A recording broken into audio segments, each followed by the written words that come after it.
Hello, Wayne here. In this video, I'm gonna show you how to draw a 3D world. Before anything else, you should know two things.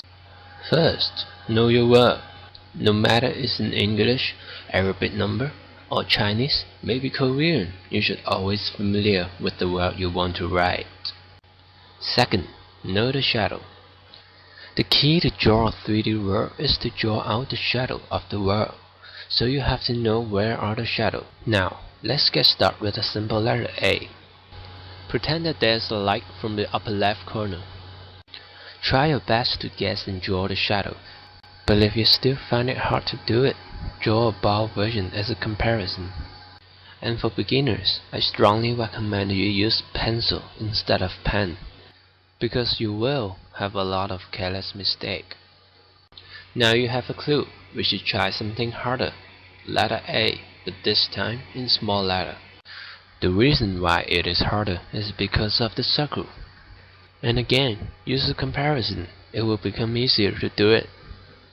Different font will have different expression. Now you know how to draw a circle world. We should try to draw something cutesy. And for cutesy, it means that every angle should become circle. Let's use the word cutesy as an example. Try to draw everything in circle. And voila! For English, you can just remember all 26 alphabets, and then you just have to combine them to make a word. But for other languages that have complex words, you just have to do it the hard way. For example, dragon. In English, you just need to combine the letter D-R-A-G-O-N. But in Chinese, long, and in Korean, yong, have to take a little more effort. And just like what we've learned, write down the word or bold version first. Pretend that there is a light, then draw it very carefully. For languages like Chinese and Korean, the word is like a picture, no shortcut, but to imagine and draw the shadow. Draw it stroke by stroke. Because the devil is in the details. You miss one line, it spoils the whole world. The complexity of these worlds require more circumspection. But hey, practice makes perfect. Speaking of details, the alphabet have its own details too. Like R and N, it is very common that people forget their ears.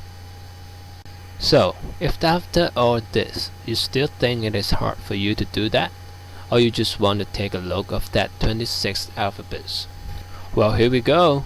Let's go through runs, and I'll caption some of the hard one. From A to F, the small letter E is the hardest.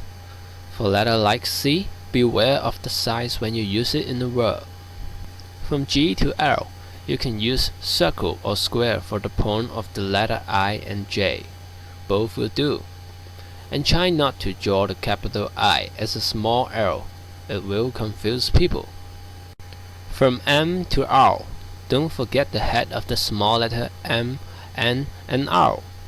And the foot of the small letter P and Q should always keep it low. From S to V, feel free to take away the tails of the small letter T. It's okay to just draw a cross. For the last four letters, not much to talk about. So there you go, 26 letters.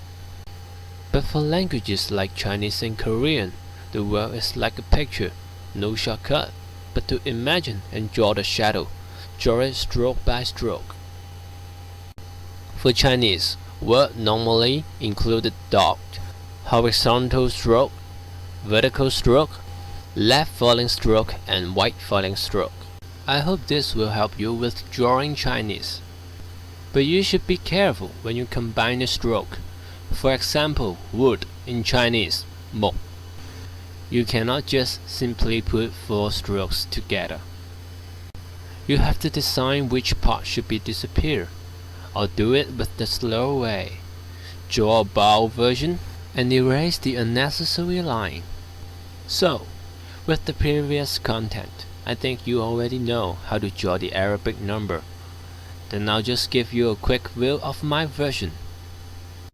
For number 1, Try not to confuse it with the arrow and 9. And for 0, make it more ellipse than a circle. Now that you've learned everything, time to show off your skill to your friend.